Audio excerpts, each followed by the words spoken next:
ꯃꯌꯥꯝ ꯉꯁꯤꯗꯤ ꯑꯩꯈꯣꯏ ꯌꯦꯔꯨꯝ ꯕꯤꯔꯌꯥꯅꯤ ꯑꯣꯏꯅ ꯇꯧꯗꯣꯔꯤ ꯑꯗꯨꯅ ꯑꯁꯤꯒ ꯂꯩꯔꯦ ꯃꯆꯜꯁꯤꯡꯁꯦ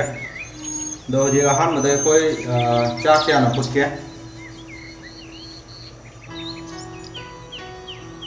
इसिंगे हापे इसिंगे हाइदी जामना हापिउ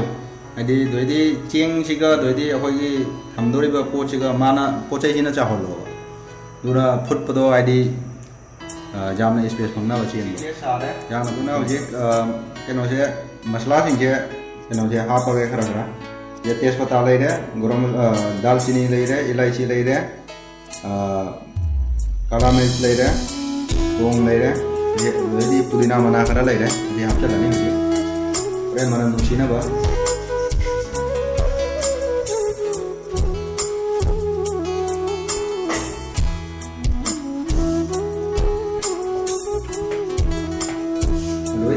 थादारानी हजि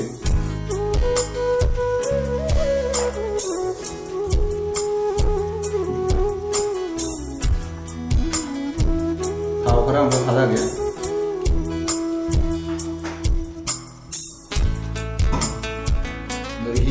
इसिंगे फजना सौइसनु ब्रॉक ब्रॉक लाउन सौरम मतुंगदा दोइदि चा कोइसे तुकियानी गुमने मसाइ चामदोगा फजना थमामनी दोदि हाचलानी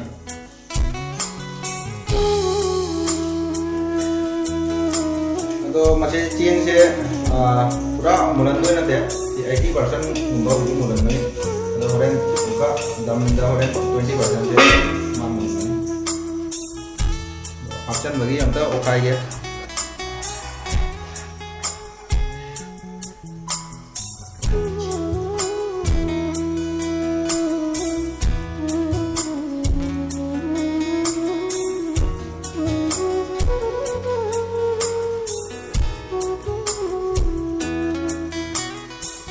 मैम सौबसे होरे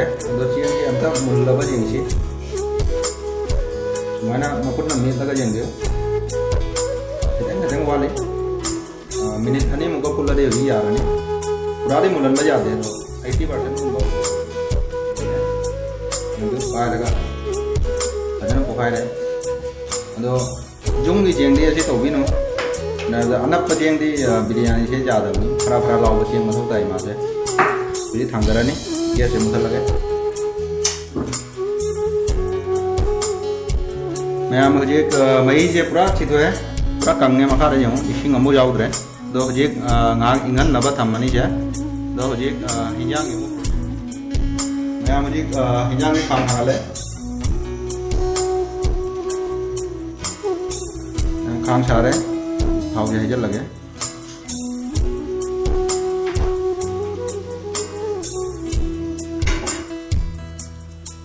खांग के सुई सारे ये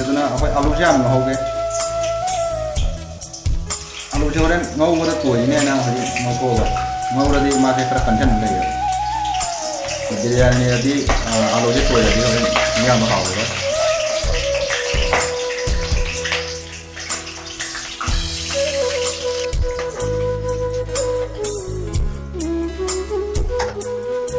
मैं कोई आलू से हजि मुल्ले कोथोनी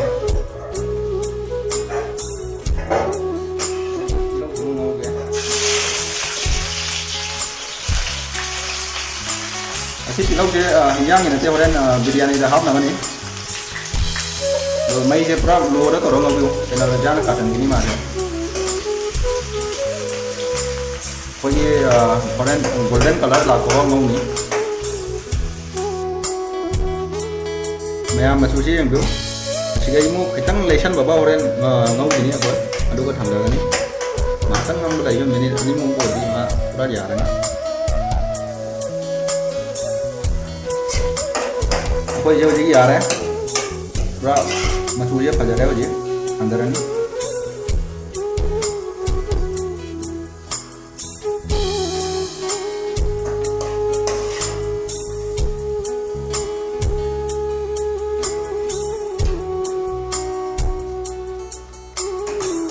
काजू नहीं ना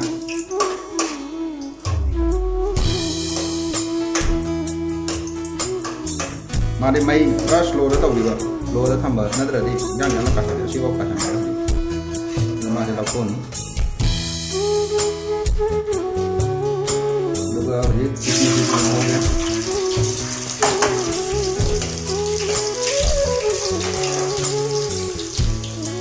Ini jangan kuih ngawnya ya.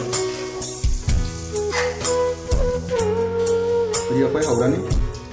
Dal chini ka ilaichi ke thada hai. Aduga jeera khara mu thada ni.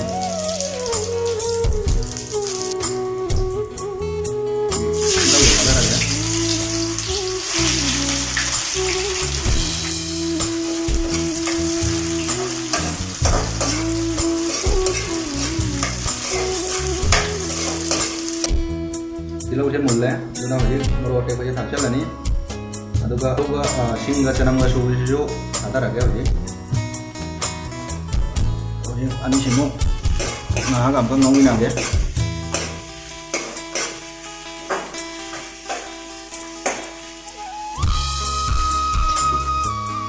Hojik yarani awai khami sibi thakcha lage hojik. Do khami sibi je hojik hapamina sibi hojik fajana ngau ta ba mari.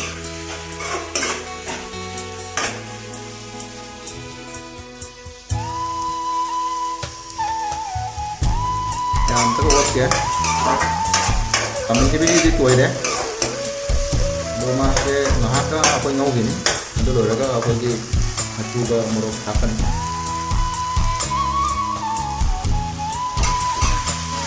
Nah yang jalan ini jadi apa aku merang ya hasil lagi. Aham kita muruk hasil ya.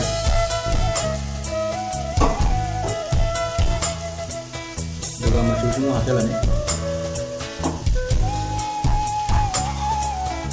Jeera powder से थोड़ा उठाता है मैं यहाँ से अंदर add करूँ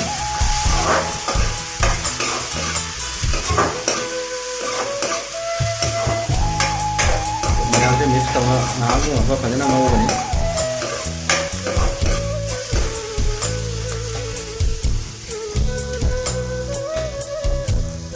तो वो क्या यार नहीं होगी नहीं ये कितना आसन गया तो नहाना हो गया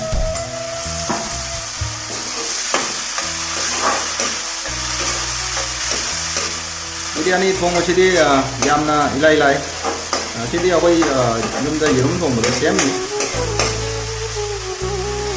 ibo kali hinjang ga chaka punna tingin ga adu tani duga maungda khaijing khak keno ma ahen mo de amani khak changi dode akwai dahi gumba daga dode tilau ngauba dode akwai pudina gumba ati khara changi karena aku ini dahi lagi deh, jadi kasih jo haftel ani. Si asika di aku ini almarai ki brand je pangni, do mayam asih je ini asin ba aku ini dahi debut, aku mau dolai di no.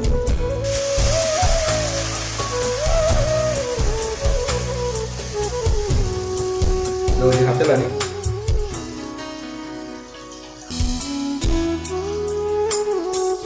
Do dahi thada di mai je yam kalan baja deh.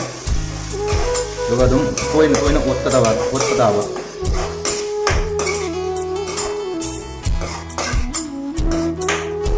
Koin masih apa kau je yerum je thada rani. Karena itu orang masuk bajana ba. Si di orang hap rasu jai orang biryani kena tu dam dah udah susun hap jai. Kenapa masuk bajana ba kerana yang hap ya.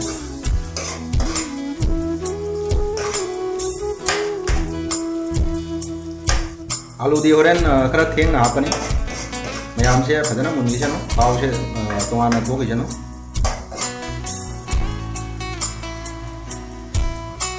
यानी को खाओ से मतलब काकले दो जी कोई आलू से सादा नहीं होगी आलू से तो हन बजा दे मारे कुम न जुम नहीं दोरी नहीं होरेन मैं आम मचू से अब तक बिउ पूरा लंबू तो भाई मचू तो लाया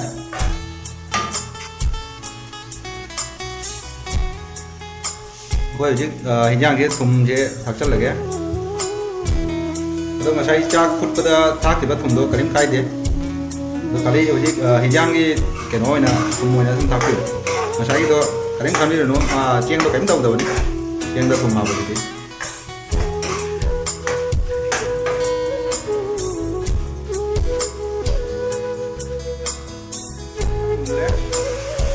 do mahi mu hapga ngakang ngau gini mahi khaju ka hasan ya asina horen pura khakchalak pada thamdaba yare jadi akhoi horen biryani ki process e hawni ya machu si yung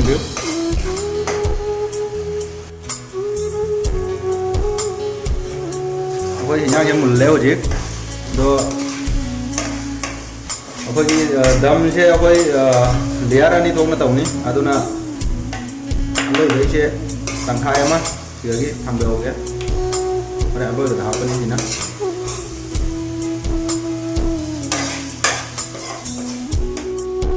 या बजि अखोई यंबिउ तै से मखा दा थमबि खांजिगि केनो बदा directly असि पाबनिना याना hit होइने ना दो जि तंखाय अमा दि कोथो करे तंखाय अमा सिगा लैरे बजि चाक से हचलनि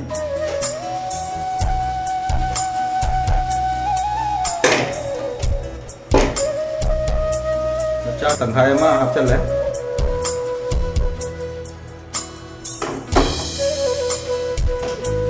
dua kali thada gaya kismis thada gaya dua apa ini ngasai ki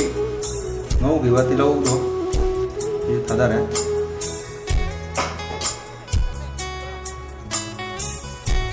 pudina karam thada ya कोई अहम लेयर लो है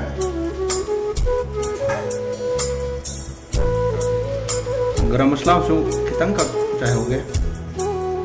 से कोई बिरयानी मसाला नहीं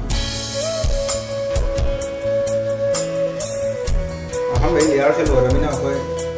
सेकंड लेयर से हम चल रहे इन साइड यहाँ गुनी मैं यहाँ से ना चाहे होगा ini thada gaya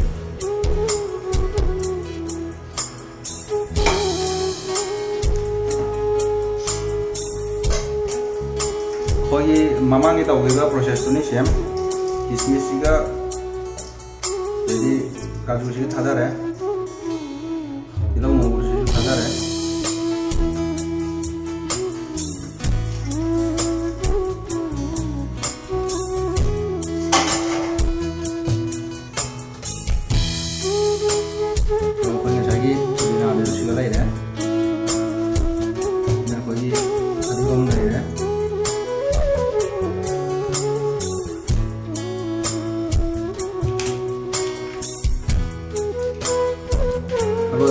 gurung masta jadi action ya jadi lo deh makum jukum jalan nih bajana aduga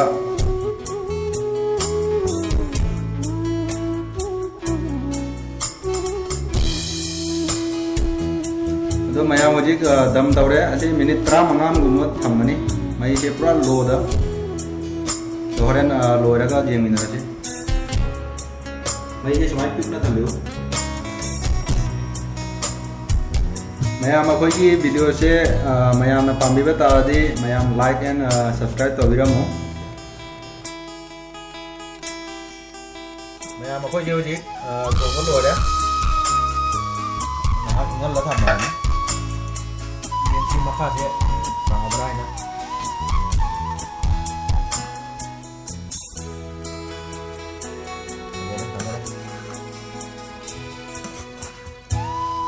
Tante thay đồ có gì nè chị